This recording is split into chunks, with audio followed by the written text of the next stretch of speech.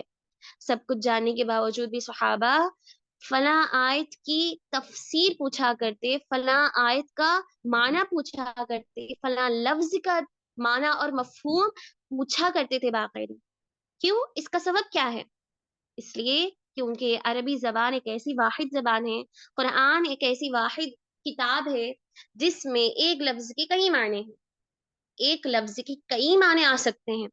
مثلاً ایک مثال میں آپ لوگوں کے سامنے پیش کروں گی. مشہور واقعہ ہے عبداللہ ابن مسعود رضی اللہ تعالی عنہ، اس حدیث کے راوی ہیں. وہ بیان فرماتے ہیں کہ جب ہم پر یہ آیت نازل ہوئی، جب ہم پر سورۃ الانعام کی آیت نازل ہوئی، اور وہ آیت کون سی ہے؟ بسم اللہ الرحمن الرحیم الذین آمنوا ولم یلبسوا ایمانہم بظلم. وہ لوگ جو ایمان لائے اور جنہوں نے اپنے ایمان کو ظلم کے ساتھ نہیں ملایا، اولئک لہم الامن وہم مہتدون. ایسے ہی لوگوں کو ہم ہدایت دیں گے، ایسے ہی لوگوں کے لیے ہمارا ایمان اور یقین جو رکھتے ہیں بغیر ظلم کے، بغیر ناانصافی کے، ایسے ہی لوگوں پر ہماری ہدایت رہے گی، ایسے ہی لوگ ہدایت یافتہ ہیں. اولئک لہم الامن، اور ایسے ہی لوگ اطمینان اور سکون میں رہیں گے. جب ہم پر یہ آیت نازل ہوئی تو ہم فوری گھبرا گئے، گھبراہٹ میں آ گئے، پریشان ہو گئے کہ اللہ تعالیٰ ایسا کہہ رہا ہے کہ جو لوگ ایمان لائے اور جنہوں نے اپنے ایمان کو ظلم کے ساتھ نہیں ملایا، ایسے ہی لوگوں کے لیے ہدایت ہے. جبکہ ہم تو انسان ہیں، ہم تو عام مسلمان ہیں، انسان سے غلطی ہوتی ہے، خطائیں ہوتی ہیں. ہم نے معلوم نہیں زندگی میں کتنی مرتبہ ظلم کیا، خود اپنے نفسوں پر، لوگوں کے ساتھ، پڑوسیوں کے ساتھ، اپنے اہل خانہ کے ساتھ. معلوم نہیں ہم نے کتنی مرتبہ ظلم کیا. ہم لوگوں پر ظلم کرتے ہی رہتے ہیں، انسان ہیں، خطا کار ہیں، ظلم ہوتا ہے باقاعدہ. ہم تو اب کمزور ایمان والے ہیں، ہم پر ہرگز بھی اللہ کی ہدایت اب حاصل نہیں ہوگی. اسی فکر کے ساتھ، اسی پریشانی کے ساتھ فوری پیارے نبی صلی اللہ علیہ وسلم کی مجلس میں حاضر ہوتے ہیں اور اس مسئلے پر وضاحت طلب فرماتے ہیں، اس مسئلے پر وضاحت طلب فرماتے ہیں. تو اس وقت اللہ کے نبی نے کہا کہ اے میرے صحابہ، کیا تم نہیں جانتے کہ لقمان حکیم نے اپنے بیٹے کو کیا نصیحت کی تھی؟ ان الشرک لظلم عظیم، یقیناً شرک سب سے بڑا ظلم ہے. اے میرے صحابہ، اس آیت میں ظلم سے مراد وہ ظلم نہیں جو ایک بندہ اپنے دوسرے بندے پر جسمانی اعتبار سے کرتا ہے، بلکہ وہ ظلم ہے جو شرک کہلاتا ہے. شرک سب سے بڑا ظلم ہے. تو اب مجھے امید ہے کہ اس واقعے سے آپ سبھی کو اس بات کا اشارہ مل گیا ہوگا کہ کیوں ہر آیت پر تفسیر اور ترجمہ، معنی اور مفہوم سمجھ سمجھ کر پڑھنا کیوں ضروری ہے. جب صحابہ کو اس بات کی ضرورت تھی، وہ جب وہی اتنی بڑی شخصیات ہی اس کے محتاج تھے، تو ہمیں تو باقاعدہ سمجھنا ہی ہے، باقاعدہ سمجھ سمجھ کر پڑھنا ہے، اس کی تلاوت کرنا ہے جیسا اس کا حق ہے. یہ رہا صحابہ کا عمل، صحابہ کی تلاوت کا طریقہ اور سلیقہ. اب آئیے ہمارا کیا طریقہ ہے قرآن کی تلاوت کا، اس پر روشنی ہم ضرور ڈالیں گے. اب آج کا ہمارا اہم موضوع جس پر ہم نے مزید گفتگو کرنی ہے باقاعدہ، وہ ہے کہ آج ہماری قرآن کی تلاوت کیسے ہو رہی ہے. کیا ہم واقعی قرآن کا صحیح حق ادا کر رہی ہیں؟ کیا ہم واقعی تلاوت قرآن کو اسی طرح کر رہی ہیں جیسا اس کا حق ہے؟ کیا ہم یہ سمجھ بیٹھی ہیں کہ تلاوت قرآن صرف اور صرف تفسیر اور ترجمے کے ساتھ صرف اور صرف ان لوگوں کے لیے جو اس کے حقدار ہیں؟ چلیے اس ساری غلط فہمیوں کو آج ہم دور کریں گے. سب سے پہلی بات، مرد و حضرات اور خواتین کے اندر یہ سب سے پہلی اور سب سے بڑی غلط فہمی ہے ان کا یہ کہنا کہ تلاوت قرآن، قرآن کا پڑھنا تمام لوگوں کے لیے ہے، ہمارے لیے تو بس اتنا کافی ہے کہ ہم اس کی تلاوت کریں. یہ تو علماء کے لیے، بڑے بڑے معلمات کے لیے، یہ تو ان لوگوں کے لیے جو بڑی بڑی شخصیات ہیں، جو قرآن اور حدیث سے جڑی ہوئی ہیں، جو کتابوں کو اچھی طرح سے جانتی ہیں، جنہیں کتابوں کا علم ہے، جو دین سے جڑی ہوئی ہیں، جو علماء ہیں، جو معلمات ہیں باقاعدہ. صرف اور صرف انہی کے لیے ضروری ہے کہ وہ قرآن کو ترجمے کے ساتھ پڑھیں. ان کے لیے ضروری ہے کہ وہ تفسیر جانے باقاعدہ. ہم ہم عام لوگوں کے لیے یہ نہ ضروری ہے اور نہ ہی اللہ تعالیٰ نے اس بات کا حکم دیا۔ یہ سب سے پہلی غلط فہمی۔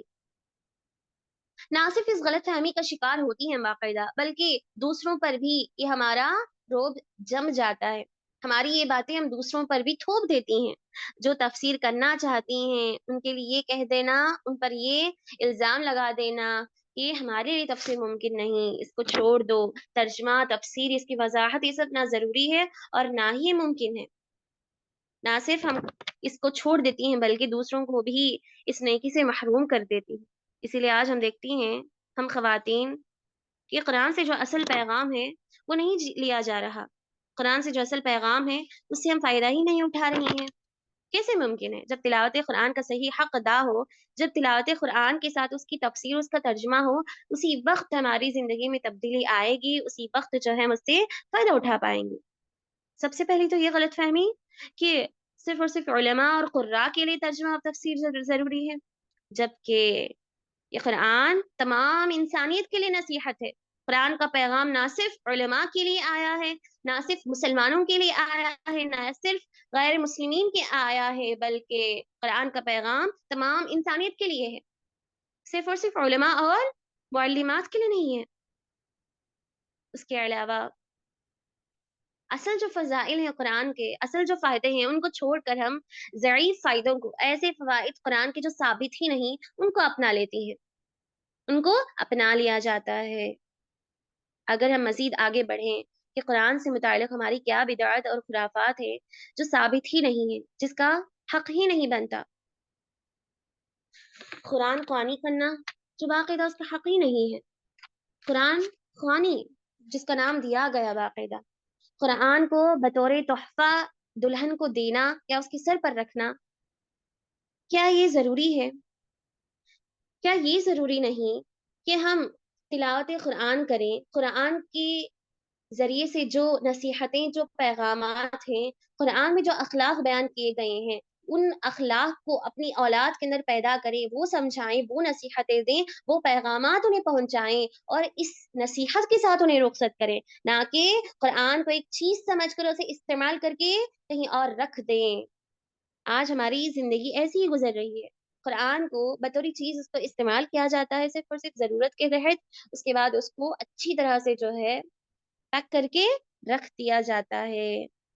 اور کیا ہے؟ قرآن کو، اس کی آیات کو گھروں میں لٹکا دیا جانا تصویر بنا کر، اور سواری پر لٹکا دیا جانا، گھروں پر لکھ دیا جانا، گھر کی ہر دیوار پر جو ہے اس کی آیات کو یا تو لکھ دیا جانا یا پھر تصویر بنا دیا جانا۔ اگر آپ واقعی قرآن سے برکت حاصل کرنا چاہتی ہیں تو اس کی تلاوت کریں جیسا اس کا حق ہے۔ فلاں آیت میں، فلاں صورت میں جو پیغام اصل دیا جا رہا ہے اس کے مطابق عمل کریں، خود بخود برکتیں اللہ تعالیٰ کی جانب سے، رحمتیں اور ہدایتیں آئیں گی۔ اور مزید کیا کیا جاتا ہے؟ تلاوت قرآن نہ خود کرتے ہیں بلکہ دوسروں کے ذریعے سے کروایا جانا اور مردوں پر بخشنا۔ ظاہر سی بات ہے، حدیث سے صاف ہمیں اشارہ ملتا ہے کہ مردوں پر صرف اور صرف دو ذریعے سے مدد کی جا سکتی ہے۔ پہلا ذریعہ دعا، اپنے محبوبوں کے حق میں بے حد دعائیں کریں۔ دوسرا، ان کے حق میں صدقہ اور خیرات کریں، ہر اعتبار سے، لباس، پیسے، روپیے، کھانا، ہر اعتبار سے جو ہے ان کے حق میں دعا اور صدقہ اور خیرات کریں، اس نیت سے کہ اللہ تعالیٰ اس کے ذریعے سے ان کے گناہوں کو بخش دے۔ تلاوت قرآن جب بندہ خود کرے، خود محنت کرے، خود بندہ وقت نکال کر تلاوت قرآن کرے، تو اللہ تعالیٰ تو انصاف پسند ہے، دوسرے کو اس کا جو ثواب کیسے دے گا؟ اسی طرح نبی صلی اللہ علیہ وسلم نے جو بتائے ہوئی باتیں ہیں ان کو عمل کیے بغیر اس قدر بدعات اور خرافات پھیل گئی ہیں کہ ایک خاص آدمی، ایک خاص بندہ، خاص جگہ پر بیٹھ کر کسی خاص صورت کو فلاں حد تک اور فلاں دن تک، متعدہ دنوں تک جو ہے تھام لیتا ہے، پکڑ لیتا ہے تاکہ اس سے برکتیں حاصل ہو سکیں۔ خاص مقررہ وقت اللہ تعالیٰ نے ہرگز بھی مقرر نہیں کیا تلاوت قرآن کے لیے۔ تلاوت قرآن ایک ایسا ذکر ہے، ایک ایسی عبادت ہے جو ہر وقت کی جا سکتی ہے۔ الذین یذکرون اللہ قیاما وقعودا وعلی جنوبہم، اللہ تعالیٰ نے فرمایا وہ لوگ جو اللہ تعالیٰ کی عبادت، اس کا ذکر کھڑے ہوئے، لیٹے ہوئے، بیٹھے ہوئے، ہر مرتبہ ہر وقت کرتے ہیں، ایسے ہی لوگوں کے لیے اس قرآن میں پیغام ہے۔ کسی آیت کو، کسی سورت کو، کسی جگہ کو مخصوص کر کے پڑھنا ظاہر سی بات ہے بدعت میں شامل، جبکہ ہمارا حال کیا ہونا چاہیے؟ قرآن کریم ایک ایسی کتاب جس میں ہر مسئلے کا حل ہے۔ قرآن کریم ایک ایسی کتاب جس میں ہر مسئلے کا حل ہے۔ قرآن کریم دیگر جتنے بھی مذاہب کی کتابیں ہیں ان کتابوں کے مقابلے میں ایک ایسی واحد کتاب ہے جس میں تمام مسائل کو بیان کیا گیا، خواتین کے مسائل، مردوں کے مسائل، طلاق کے مسائل، نکاح کے مسائل، پاکیزگی کے مسائل، طہارت کے مسائل، اسی طرح تجارت کے مسائل، اجازت کے آداب، زندگی گزارنے کا سلیقہ طریقہ۔ جب بندہ کامیاب زندگی گزارنا چاہتا ہے، بندہ ہر کوئی چاہتا ہے کہ وہ خوشگوار، خوشحال، کامیاب زندگی گزارے، ہر کوئی ہدایت پر رہے، ہرگز بھی گمراہ نہ ہو اور نہ ہی اپنی اولاد کو گمراہ ہوا دیکھنا چاہے، تو اس کا کیا حل ہے؟ یہ ساری باتیں قرآن میں بیان کی گئی، ہر چیز کو قرآن میں بیان کیا گیا۔ پردے کے کیا احکامات ہیں، پردے کے کیا مسائل ہیں، پردے کا کیا طریقہ اور اس کے کیا آداب ہیں، عورتوں کے کیا مسائل ہیں۔ آپ دیگر مذاہب کی کتابوں کو دیکھیں، کسی کتاب میں عورت کے مرتبے کو، اس کے مقام کو بالکل گھٹا دیا گیا، اور کسی کتاب میں عورت کے مقام اور مرتبے کو مرد سے زیادہ بڑھا چڑھا کر دیا گیا، جبکہ قرآن ایک ایسی واحد کتاب ہے جس میں مرد کے ساتھ ساتھ عورت کے مرتبے کو برابر کر دیا گیا، برابر دیا گیا، حتیٰ کہ اس کے سلسلے میں ایک مخصوص صورت ہی نازل کر دی گئی۔ اور کیا مسائل ہیں قرآن میں؟ ہر چیز کا حل، ہر چیز کا حل صرف اور صرف قرآن مجید کے ذریعے سے۔ اولاد کی تربیت کس طرح ہو، نبی صلی اللہ علیہ وسلم کی اتباع کس طرح ممکن ہے، صحابہ کے اوصاف کیسے تھے، ہم اپنی زندگی کس طرح گزاریں۔ اگر بندہ پریشان ہے، بندہ پریشان ہے، پریشان حال ہے، تو اس کا کیا علاج ہے، اس کا کیا حل ہے؟ وَأَحْسِنُوا إِنَّ اللَّهَ يُحِبُّ الْمُحْسِنِينَ، اللہ نے فرمایا کثرت سے نیکی کرو، کثرت سے لوگوں پر احسان کرو۔ ان اللہ یحب المحسنین، یقیناً اللہ تعالیٰ احسان کرنے والوں پر مہربان ہے، پسند فرماتا ہے۔ ان اللہ مع الصابرین، اللہ نے کہا یقیناً ہم صبر کرنے والوں کے ساتھ ہیں، جو مشکلات پر، اپنی مشکل حالات پر صبر کرتے ہیں۔ انما یوفی الصابرون اجرهم بغیر حساب، یقیناً اللہ سبحانہ وتعالی صبر کرنے والوں کے لیے بے حساب اجر و ثواب عطا کریں گے۔ بغیر حساب، بغیر حساب کا کیا معنی ہے؟ بغیر حساب کے، ایک ہوتا ہے حساب اور کتاب کے ساتھ، ایک متعدد وقت تک، ایک متعدد حال تک، جبکہ بغیر حساب کا مطلب ہے بغیر حساب اور کتاب کے، کسی وقت کی رکاوٹ کے بغیر، کسی چیز کی رکاوٹ کے بغیر، کسی عمر کی رکاوٹ کے بغیر، ہر اعتبار سے کسی رکاوٹ کے بغیر اسے اجر و ثواب بے حساب دیا جائے گا۔ وَتِلْكَ الْأَيَّامُ نُدَاوِلُهَا بَيْنَ النَّاسِ، جو لوگ پریشان حال ہیں، جسمانی پریشانی، روحانی پریشانی، قومی پریشانی اور مالی پریشانی، خاندانی پریشانی، ہر پریشانی سے وہ چھٹکارا پانا چاہتے ہیں، تو اس کا علاج کیا ہے؟ وَأَنِ اسْتَغْفِرُوا رَبَّكُمْ ثُمَّ تُوبُوا إِلَيْهِ، اپنے رب کی جانب پلٹے، رجوع کریں اور خوب زیادہ توبہ اور استغفار کریں۔